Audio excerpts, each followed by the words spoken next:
कमरछठ को भादो माह की षष्ठी तिथि को मनाया जाता है। इस दिन कृष्ण जी के बड़े भाई बलराम जी का जन्म हुआ था, इसलिए उनके जन्मोत्सव के रूप में भी इस दिन को मनाया जाता है। एवं इस तिथि को हर जगह अलग अलग नामों से जाना जाता है। कहीं इस दिन को हर छठ के नाम से मनाया जाता है, कहीं लली छठ के नाम से, कहीं कमर छठ के नाम से, कहीं हल षष्ठी के नाम से मनाया जाता है और कहीं खमर छठ के नाम से मनाया जाता है। छत्तीसगढ़ में इसे कमर छठ के नाम से मनाया जाता है। इस दिन माताएं अपने बच्चों के लिए व्रत रखती हैं एवं उनके दीर्घायु एवं सुख समृद्धि के लिए माता हल षष्ठी से प्रार्थना करती हैं।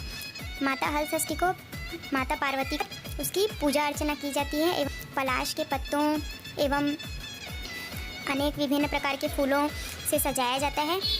यहाँ इसमें अलग अलग प्रकार के छोटे मिट्टी के खिलौने बनाए जाते हैं जो महिलाएं अपने घर से बनाकर लाती हैं और सगरी के आसपास उसे रखा जाता है।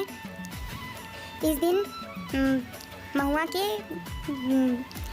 का दातुन किया जाता है एवं इस दिन पसहर नामक चावल को खाया जाता है। यह चावल हल जुते हुए खेत में नहीं उगाया जाता है, यह अपने आप उगा होता है और जिस जगह पर हल नहीं चला होता है वहाँ उगा होता है, जैसे खेत की मेड़, तालाब के किनारे।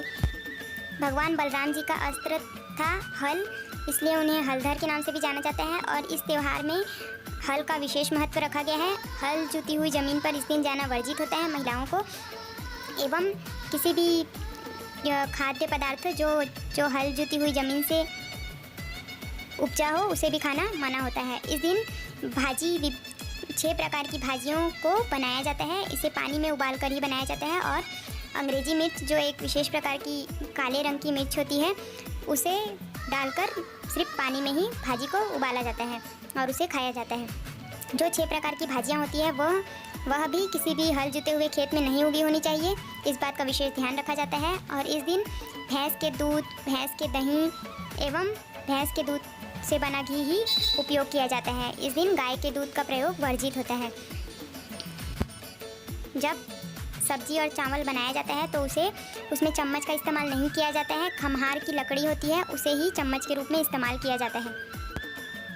और जब एक छोटा सा कपड़ा लिया जाता है उसे हल्दी पानी में भिगोया जाता है और फिर उसे अपने बच्चों के पीठ कमर पर 6 बार मारा जाता है। इसे पोता मारना कहते हैं या पोती मारना, और इसे ही आशीर्वाद समझा जाता है।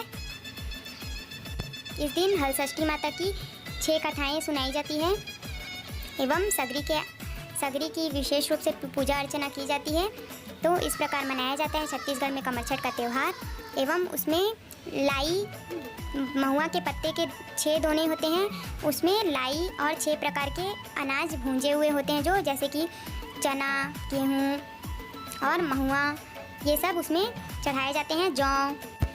फिर इसे ही बाद में प्रसाद के रूप में बांटा जाता है। तो इस प्रकार मनाया जाता है छत्तीसगढ़ में कमर छठ का त्यौहार। आप जब भी छत्तीसगढ़ में आएंगे या इस दिन को देखेंगे तो आपको ऐसा लगेगा कि कोई त्यौहार है। इस दिन का छत्तीसगढ़ में बहुत ज़्यादा महत्व है। तो आपको वीडियो कैसा लगा कमेंट करके ज़रूर बताइएगा। आपके यहाँ यह त्यौहार किस नाम से मनाया जाता है यह भी बताइएगा। Thank you for watching.